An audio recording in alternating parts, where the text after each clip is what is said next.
So ನಿಮಗೆ ಈ ರೀತಿ ಕ್ವಶನ್ಸ್ಗಳು ಕೂಡ ಕೇಳ್ತಾರೆ. ಫೈಂಡ್ ದ ಒಂದು ಗ್ರಾಫ್ನ ಕೊಟ್ಬಿಟ್ಟು find the number of zeros for the polynomial in the given figure ಅಂತ ಕೇಳ್ತಾರೆ. ಸೊ ಇಲ್ಲಿ ಈ ಒಂದು ರೇ ಎಷ್ಟು ಆ ಎಕ್ಸ್ ಆಕ್ಸಿಸ್ ಮೇಲೆ ಎಷ್ಟು ಟೈಮು ಟಚ್ ಆಗಿದೆ ಅದನ್ನು ಕೌಂಟ್ ಮಾಡ್ಬಿಟ್ಟು ಬರೆಯೋದು ಅಷ್ಟೇ, ಇನ್ನೇನು ಇಲ್ಲ.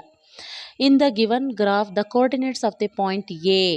ಸೊ ನಾವು ಯಾವಾಗಲೂ ಕೋಆರ್ಡಿನೇಟ್ಸು ಬರಿಬೇಕಾದ್ರೆ ಅಲ್ಲಿ ಎಕ್ಸ್ ಆಕ್ಸಿಸ್ ಮೇಲೆ ಪಾಯಿಂಟ್ ಏನಾದರೂ ಆ ಎಕ್ಸ್ ಆಕ್ಸಿಸ್ ಮೇಲೇ ಪಾಯಿಂಟ್ ಏನಾದರೂ ಹಾಕಿದರೆ ವೈ ಕೋಆರ್ಡಿನೇಟ್ಸು 0 ಬರುತ್ತೆ. So Y coordinates so next MCQ ಸ್ಟಾಟಿಸ್ಟಿಕ್ಸಲ್ಲಿ ಕೇಳ್ತಾರೆ. ಸೊ ಇಲ್ಲಿ the empirical relation between the 3 measure of central tendency is ಅಂತ ಕೇಳ್ತಾರೆ. ಸೊ ಇಲ್ಲಿ ಕನ್ಫ್ಯೂಸ್ ಆಗೋದು ತುಂಬ ಇರುತ್ತೆ, ಬಟ್ ಆದರೆ ಕರೆಕ್ಟಾಗಿ ಫಾರ್ಮುಲಾ ಕಲೀರಿ.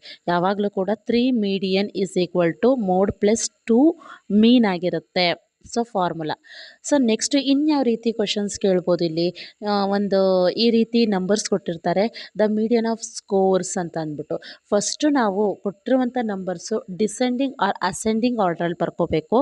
ಸೊ ಆರ್ಡ್ರಲ್ಲಿ ಬರ್ಕೊಂಡಾದಮೇಲೆ ಮಿಡಲ್ ಒನ್ನು, ಸೊ ಕರೆಕ್ಟಾಗಿ ಮಿಡಲಲ್ಲಿ ಯಾವುದು 2 ನಂಬರ್ಸ್ ಬಂದರೆ, ಸೊ 2 ನಂಬರ್ಸ್ ಏನಾದರೂ ಬಂದರೆ ಆ 2 ನಂಬರ್ಸ್ನ ನೀವು ಆ್ಯಡ್ ಮಾಡ್ಕೊಳ್ಳಿ.